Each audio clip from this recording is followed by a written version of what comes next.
What's going on? All you Marvel movie maniacs out there, it's your boy Fat Samurai Guy and Lady Fat Blood. And apologize for this awkward camera angle, but our stand that we always use to film in the car just decided to just die. I guess the heat got to it.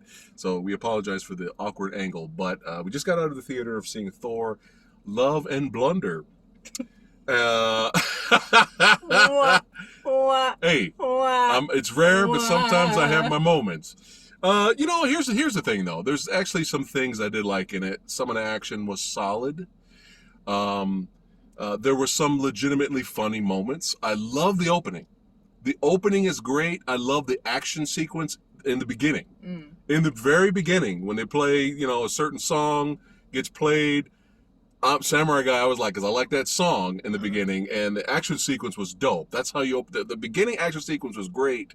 We had funny looking aliens, characters. Some of those aliens were reminding me of Labyrinth for some reason. Right. I was loving the beginning. I still love the Flash Gordon-esque vibe that Thor Ragnarok brought us. And there's some solid action, a little bit here and there throughout the film. But unfortunately, the action sequences of Thor Ragnarok were a lot more memorable, and they were a lot better, in my humble opinion. Some of the comedy is funny. Taika Waititi, we're huge fans of Taika Waititi, but some of it falls really flat. And I love Christian Bale. I feel like he was wasted in this movie. I felt like he was in another movie. I felt like Christian Bale showed up to work to basically be this character, and I think in Christian Bale's head, he thought he was making a different film. Can you enjoy him in the movie? Sure. Can you enjoy the movie? Sure. You can watch it and have fun with it. When we got done watching the movie, half of the theater was dead, and somebody was snoring throughout the whole movie. The other half of the theater on this side, clapped and cheered when it was over. It was a small crowd, but we got an early show. Yeah, we got an early show. So it was a crowd pleaser. Yeah, I could see people watching it, and by all means, don't let this deter you from going to see it. If you're excited to see it, go watch it and enjoy yourselves, okay? And you might be surprised with what I'm going to rate the movie. You might be surprised.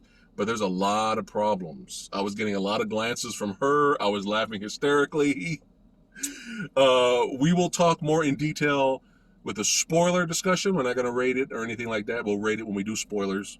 But something felt off. Something was really off with this. And we weren't excited for this. I know a lot of you out there are huge Jane Foster fans. You love the comic. You love her as the character. The new Thor.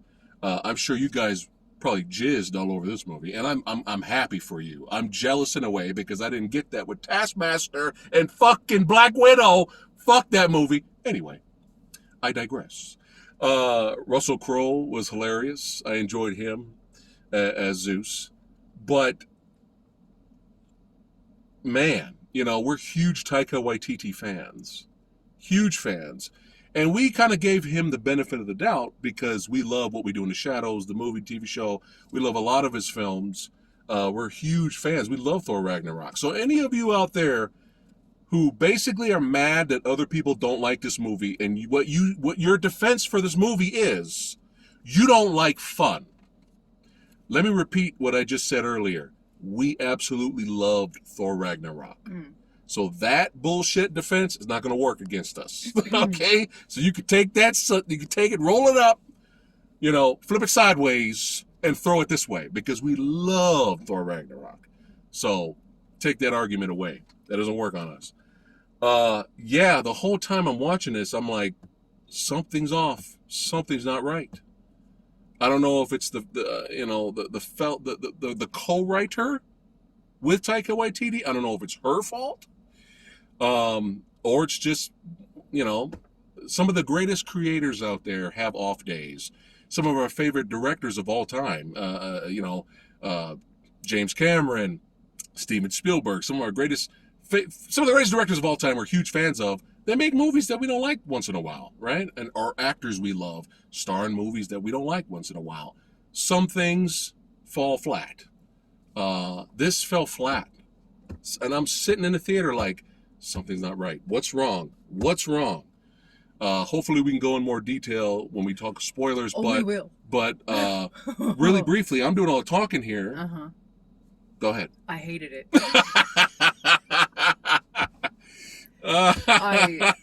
I went from being I went from having fun with it Right. in the first like 5 to 10 minutes. I was okay with it. The opening's great. And then inches by inches I was like, you're losing me. Yeah. You're losing me. Yeah. What's going on? What's wrong? Something's Yeah. wrong. Mm-hmm. What happened? And by the end of the movie I was literally like, what the fuck happened? Yeah. What the fuck went wrong? Yeah. What went so wrong between Ragnarok and this? Yeah. And I mean, just the humor wasn't getting me. Like I laughed a few times here and there, Mm-hmm. and most of the humor I was just like, Jesus Christ, this is trash. Yeah. This is absolute trash. And it was like light chuckles. what was it? A lot of is it Gore the God Butcher? Gore the God Butcher. In another film. Yeah. He was literally he deserved a better film. He did. His whole story was tonally completely wrong for this movie. Yeah. This movie was all about the funny and the wacky, and his whole backstory, which I can't get into, did not fit in this movie at all. The tonal dissonance of this film is so jarring. I can't believe this past screenwriting. I can't believe this past script. I can't believe it. I can't believe this went to film. Yeah. And I hated by the end of the movie, I was rolling my eyes. I hated it. Yeah. I hated it so fucking much by the end. And something happened that surprised me at the end of the film. I didn't care. Right. Like, I can't believe that they actually did it. Still didn't care. Right. And which I smell retcon. I smell in the future. it doesn't matter. No, I Doesn't know matter. it doesn't matter because we don't care. But yeah, they went. Thor is full on idiot in this movie, and it kind of got on my nerves. Thor used to be really serious, and I never minded that he always, Thor was always a little too serious because he was a little unrelatable, a little too stoic, but then him kind of getting more of a sense of humor. I kind of liked his sense of humor more in Ragnarok because like, okay, he's been through some shit. So I kind of like him with a sense of humor, but I don't like full-blown idiot Thor.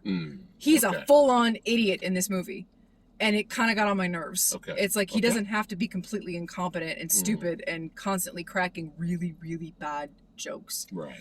So, and you know what else, really quick, this is not a spoiler, I feel the tonal difference between Bale's character and the movie, and the slapstick comedy that's in there, the goofiness, the over-the-top goofiness, kind of took away from his small moments of being goofy. Whose small moments of being goofy? Bale's. Because there were moments, the way he would deliver dialogue. When he's being a ham? When he's kind of hamming it up. Yeah. The movie itself being full ham. Yeah. Kind of took away from his hamminess. So if you had a serious Thor movie, I think his hamminess would have shined a little bit better, if that makes any sense. Because I could see people watching him and cringing when he goes ham. Sure. But I mean, you could still, like I said, a lot of people love this movie. Oh yeah. I say, hey, don't listen to have us. fun. Okay, have fun. Yeah, don't. Yeah. I like Guns N' Roses. I don't. Sorry. I like Guns N' Roses, but I don't think the entire movie needed Guns N' Roses songs. I think you could have threw in some other metal bands. That would have been cool. Would it have saved the movie? No. But I will end with this. You had the show Miss Marvel on Disney Plus. We're not really interested in watching it. We heard good things, but it's not for us. Nothing against people who like the show. Rick Myers enjoyed the show. He talked about it briefly on the channel. Basically, I know your arm's getting tired. I'm sorry. This movie is the perfect representation of Disney Plus Marvel. And I don't like it. I don't like it. A lot of kids stuff for kids. God. This might be the most children. we haven't watched Ms. Marvel? No. But this movie might be the most kid friendly for kids. kid jizz everywhere. That doesn't sound right. Sorry. Sorry, I take that back. I'm just saying, kids Yeah. is all over this movie. Yeah. And I hope, and there's nothing wrong with that for you guys that enjoy the film. But for us, it's just kind of like, I just hope, this is what we fear Disney plus Marvel will eventually become, and this is the only thing you're going to see from future movies and shows is this kind of stuff. And that's it. No taking risks, no getting violent, or just taking risks and being interesting. I fear, I hope not everything in the future is going to be love and blunder. It's like, yeah, we know Disney's a part of it. There's nothing we can do about it. But this movie, this is but there's some things in there that you can like and enjoy, and a lot of people love it. But defending it, saying you guys don't like fun, again, we love Thor Ragnarok. When everybody else out there fucking hated it, there's a lot of Thor Ragnarok haters, a lot, and that's fine. We still defended it. Can't really defend this one. No. Something went wrong. All right. But that's it. Your arm's going to fall off. I'm sorry. This was supposed to be quick. Yeah. But we'll go into more spoiler talk on whenever we get around to uploading the video. Oh, soon. But thanks again. You guys rock. Are we rating this now or? No, we're not gonna rate it now. This is just quick out of theater thoughts. We'll rate it during the spoiler discussion. So hopefully we'll see you guys there. Okay. All right. Take care, guys.